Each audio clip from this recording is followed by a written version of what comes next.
तो आज के इस विश्लेषण में हम शिव पुराण के एक ऐसे अध्याय पर बात करने वाले हैं जो सच में किसी महाकाव्य से कम नहीं है। नारद की यात्रा, मोक्ष, पवित्र काशी और परम ब्रह्मांडीय जिज्ञासा। ये कहानी सिर्फ इधर-उधर भटकने के बारे में नहीं है, बल्कि ये अहंकार के टूटने और वहां से परम ज्ञान तक पहुंचने का एक पूरा ब्लूप्रिंट है। चलिए, बिना किसी देरी के सीधे इसमें गोता लगाते हैं। महान ऋषि नारद पृथ्वी पर घूमते रहे और भक्ति भाव से भरे अपने मन के साथ उन्होंने शिव के कई रूपों के दर्शन किए। देखिए, ग्रंथों में ये बात बिल्कुल स्पष्ट है कि नारद मुनि का मन, जो पहले अहंकार और माया से घिर गया था, याद है ना वो स्वयंवर वाली घटना जहां वो अपना संतुलन खो बैठे थे। खैर, अब वो बात पुरानी हो चुकी है। अब उनका मन एकदम शांत है और पूरी तरह से शिव की भक्ति में लीन है। ये एक तरह से उनके नए आध्यात्मिक सफर और आत्मशुद्धि की शानदार शुरुआत है। अब जरा इस बात पर गौर करते हैं कि इस भौतिक यात्रा का असल मकसद क्या था। ये कोई आम भ्रमण बिल्कुल नहीं था।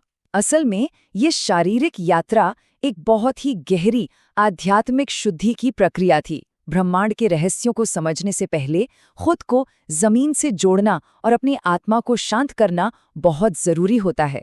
और नारद मुनि की ये जमीनी शुद्धि बहुत जल्द एक बड़ी और बिल्कुल अप्रत्याशित घटना की ओर ले जाने वाली थी। लेकिन तभी कहानी में एक बड़ा रहस्यमयी मोड़ आता है। वे रहस्यमयी आकृतियां कौन थीं जिन्होंने अचानक ऋषि के शांत भ्रमण में बाधा डाली? जब नारद मुनि इतनी शांति से अपनी तीर्थ यात्रा कर रहे थे, तभी अचानक दो अजनबी उनके सामने आ गए। मतलब, ये लोग कौन थे और वो इस तरह एक तपस्वी ऋषि को क्यों ढूंढ रहे थे? इस एक पल ने पूरी घटना का रुख ही पलट कर रख दिया। और हैरानी की बात तो ये है कि ये दोनों कोई आम मुसाफिर बिल्कुल नहीं थे। ये वास्तव में भगवान शिव के ही दो गण, यानी उनके सेवक थे। जी हाँ, वही दोनों जिन्होंने अतीत में नारद मुनि का मजाक उड़ाया था जब नारद माया के प्रभाव में थे। और उसी के चलते नारद ने गुस्से में आकर इन्हें एक भयानक शाप दे दिया था। आज वे ही दोनों गण एक काले अतीत से मुक्ति पाने के लिए ऋषि के चरणों में झुके हुए हैं। उन्होंने नारद जी के सामने अपनी गलती मानी और कहा, हम आपके पूर्व अपराधी शिव के सेवक हैं, कृपया अब हमारे पाप को क्षमा करें। ये अपने आप में कर्मों के परिणाम और क्षमा मांगने की एक बहुत ही पावरफुल मिसाल है। उनका कहना था कि उस समय उन्होंने चुप रहना ही ठीक समझा था, क्योंकि वे जानते थे कि नारद मुनि माया के जाल में हैं। लेकिन अब जब नारद का मन पूरी तरह से शुद्ध हो चुका है, तो उन्हें लगा कि बस यही क्षमा मांगने का बिल्कुल सही समय है। तो यहाँ एक बहुत ही महत्वपूर्ण बात सामने आती है। एक महान ऋषि द्वारा दिया गया शाप कभी भी पूरी तरह से मिटाया नहीं जा सकता, लेकिन क्षमा का मतलब श्राप को मिटाना नहीं, बल्कि मुक्ति का एक नया रास्ता तैयार करना होता है। और नारद मुनि ने बिल्कुल यही किया। उन्होंने क्रोध में नहीं, बल्कि एक भविष्यवक्ता के अधिकार के साथ बात की और उन दोनों के लिए मोक्ष का एक बहुत ही शानदार मार्ग तय कर दिया। उनके मोक्ष का ये सफर वाकई बहुत ही अद्भुत था। नारद ने भविष्यवाणी की कि पहले वे एक ऋषि के अंश से राक्षसों के रूप में जन्म लेंगे। उसके बाद वे अपनी शक्ति से पूरे ब्रह्मांड के शक्तिशाली शासक बनेंगे। लेकिन सबसे दिलचस्प बात यहाँ ये है कि राक्षस होने के बावजूद वे अपनी इंद्रियों पर नियंत्रण रखेंगे और शिव के परम भक्त बने रहेंगे। और फिर अंतिम क्षण में शिव के ही एक अवतार के हाथों मृत्यु प्राप्त करके वे हमेशा के लिए अपनी पुरानी दिव्य स्थिति वापस पा लेंगे। क्या कमाल की टाइमलाइन है ना? और ये दृश्य बहुत ही खूबसूरती से एक बात सिखाता है, नियति को स्वीकार करना। श्राप के कारण राक्षस बनना किसी को भी एक भयानक सजा लग सकती है, लेकिन उनके चेहरों की खुशी इस बात का सबूत थी कि वे इस दंड को एक बड़ी ईश्वरीय योजना का हिस्सा मान रहे थे। उन्होंने इसे खुशी खुशी स्वीकार कर लिया, क्योंकि शिव की इच्छा के आगे समर्पण करने में ही उनकी असली शांति थी।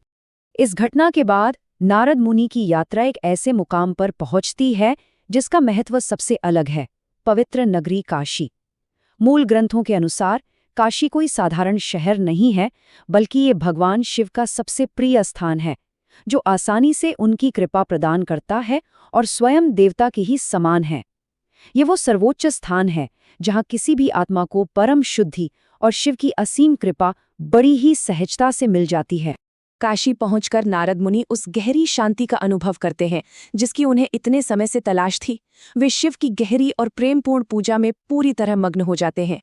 ये उनके लिए सिर्फ एक साधारण तीर्थ यात्रा का पड़ाव नहीं था, बल्कि ये वो अंतिम शुद्धि थी जिसने उनके मन को उस विशाल और रहस्यमय यात्रा के लिए तैयार किया जो बस अब शुरू ही होने वाली थी। चलिए देखते हैं कि अब कहानी कहाँ जाती है। अब ये जमीन की सीमाओं को तोड़कर सीधे आसमान की गहराइयों में छलांग लगाती है। काशी में पूर्ण शुद्धि पाने के बाद नारद पृथ्वी लोक को छोड़ देते हैं और अपने पिता ब्रह्मा जी के निवास स्थान चमकते हुए दैवीय ब्रह्मलोक की ओर प्रस्थान करते हैं। ये केवल एक स्थान से दूसरे स्थान पर जाना नहीं है, बल्कि ये चेतना के एक बहुत ही उच्च स्तर पर जाने का साफ प्रतीक है। यहाँ हमें पूरी कहानी का असल सार देखने को मिलता है। जरा इस तुलना पर ध्यान दीजिए। एक तरफ है भौतिक भक्ति, जहाँ नारद ने पृथ्वी पर तीर्थ यात्राएं करके अपने भटके हुए मन को शांत और शुद्ध किया, और दूसरी तरफ है ब्रह्मांडीय जिज्ञासा, जहाँ पूरी तरह शुद्ध होने के बाद उनका बौद्धिक स्तर इतना ऊंचा उठ गया है कि वे अब दिव्य लोक में परम सत्य की खोज करने के लिए बिल्कुल तैयार हैं। हे ब्रह्मा, ब्रह्म के स्वरूप को जानने वाले, मैं शिव के सिद्धांतों को आगे जानने के लिए उत्सुक हूँ। इसी तीव्र जिज्ञासा के साथ वे अपने पिता ब्रह्मा के सामने आते हैं। उनके शब्दों में जानने की वो असीम भूख साफ महसूस की जा सकती है। यह इस पूरे विश्लेषण का सबसे चरम दार्शनिक क्षण है। अब नारद को किसी भी सांसारिक चीज से कोई मतलब नहीं है। वे सीधे ब्रह्मांड के रचयिता के पास जाकर खुद ब्रह्मांड के मूल सिद्धांतों के बारे में पूछ रहे हैं। अब जरा उनके इन सवालों की गहराई देखिए। नारद के ब्रह्मांडीय प्रश्न कुछ इस तरह थे। सृष्टि की रचना से पहले शिव किस रूप में थे? रचना के दौरान उनकी लीलाएं क्या हैं? और जब सब कुछ नष्ट हो जाता है, यानी प्रलय के समय, वे कैसे रहते हैं? उन्हें कैसे प्रसन्न किया जा सकता है और वे अपने भक्तों को क्या फल देते हैं? ये सिर्फ सवाल नहीं हैं, ये सीधे सत्य तक पहुंचने की अचूक सीढ़ियां हैं, क्योंकि सही सवाल पूछना ही सच्ची समझ तक पहुंचने का सबसे बेहतरीन रास्ता होता है। और यहीं पर यह विश्लेषण एक बहुत ही गहरे विचार के साथ समाप्त होता है। यदि ब्रह्मांड के रहस्यों को उजागर करने के लिए महान से महान ऋषियों को भी माया और सांसारिक परीक्षणों से गुजरना पड़ता है, तो सृजन के कौन से ऐसे परम रहस्य हैं जिन्हें खोजा जाना भी बाकी है? जरा सोचिए, इस अनंत ब्रह्मांड में ऐसे और कितने रहस्य छिपे हैं जो अभी हमारी पहुंच से बाहर हैं? इसी विचारोत्तेजक सवाल के साथ हम स्रोत सामग्री के आज के इस विश्लेषण को यहीं समाप्त करते हैं।